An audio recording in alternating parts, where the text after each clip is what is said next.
Chapter 4. Worship. Worship in spirit and truth. Jesus said in John 4:24, God is spirit, and those who worship him must worship in spirit and truth. Worship in spirit and truth is the worship of attending to God, Jesus, and the Holy Spirit inside me. Then I am offering myself as a sacrifice. The person I must not be there. If I offer worship in a holy way, but I suffer inside due to worries, anxieties, concerns, and fears, what kind of God's Sabbath would that be? Worship is when God rests inside us. It is to enjoy Sabbath inside of God.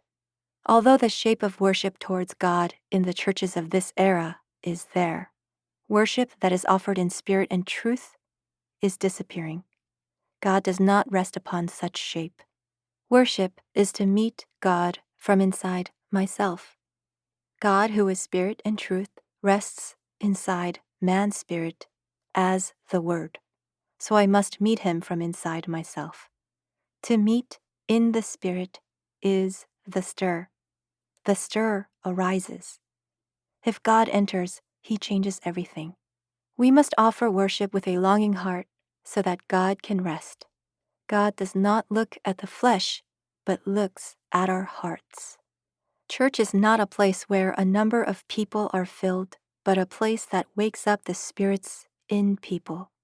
Instead of fixing wrong things, churches in this era are adjusting to human suitability because they might leave.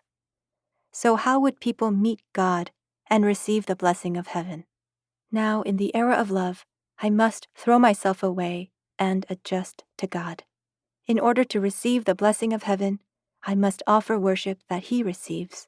Worship in spirit and truth. Holy worship. Holy worship is when lives rise and worship God. Now, in the era of love, God will break all of our frames. He will make us adjust to being God-centered. It is the time when God receives genuine glory. Our spirit, soul, and flesh all must worship him. We must give our all and offer worship to him in spirit and truth.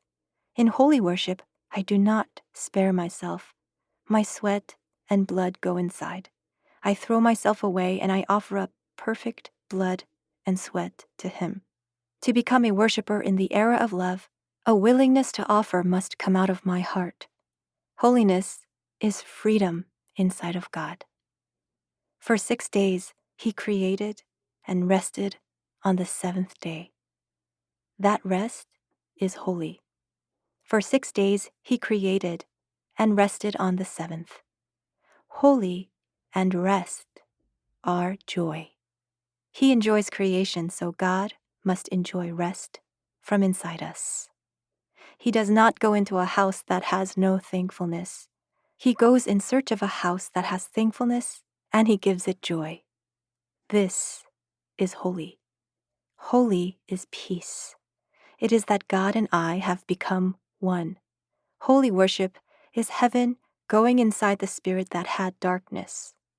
I, who was someone to die, have come alive. So worship must be a place of celebration. Worship that has the stir. Worship of this era is not worship where we meet God, but worship offered in a one-sided way. Rather than adjusting to God, it has become worship that adjusts to humans. Because God's rest is not there, spirits are barren. Before we offer worship, we must know what kind of worship God desires. It must become a spiritual worship that is offered perfectly, where I feel his rest with my yearning heart. If I interpret the word literally or as a field of study, it is simply theology. The learning of general church people now excels or is every bit as good as the pastor. Because there is knowledge about life, they read it to become more refined.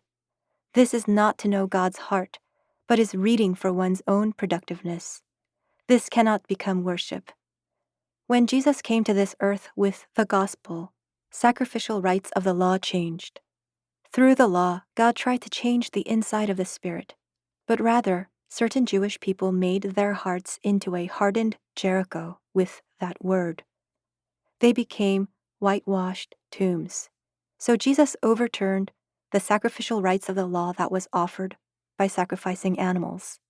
By becoming the sacrifice personally, he changed worship into sacrificial rites of the Spirit. Now, in the era of love, the ways of worship must change. The Holy Spirit came to break formality and hypocrisy and save the inside of man's spirit. Yet people cannot receive the stir of the Spirit, and they accumulate the word only as knowledge. The self has become strong, and believers of this era have become even greater Jerichos than those who are in the law. The word is not there to nurture my head, but my spirit. There are too many people whose heads have become big. Because the word is received only as knowledge, there is no perfect faith. If the head becomes big, one does not know that God is frightening. From now on, God strikes those heads. God's purpose is not to break and destroy, as he came to save. If he killed all of them, would there be anyone on this earth to use? Those who accumulated the word as knowledge began with the question of how they could know God.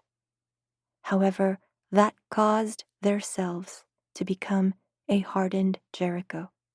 The place of which Jesus went in search first was the land of Judah, the place of God's people. What the Pharisees, scribes, and experts in the law tried to do well for God degenerated. So Jesus went to break them with love. Now it is the same with the era of love. He first goes in search of the person who wants to know God and lets him or her know the era of love. He goes in search of the place where all those who want to know God gather together. We must realize what it means for worship to change. God changes the people whose heads are big. God will open, in the Spirit, biblical knowledge that they unraveled with their heads. Then all things of worship become changed. It will become the worship where God rests and we offer in the stir. He receives worship that has the stir when I perfectly offer myself as a sacrifice. Worship in the era of love is worship that has the stir. Worship is sacrificial rites offered up to God. Whether a young child offers or an elderly offers, there is nothing different about it. Because they are the same sacrifice, they are not different. So God makes the worship that has the stir into one.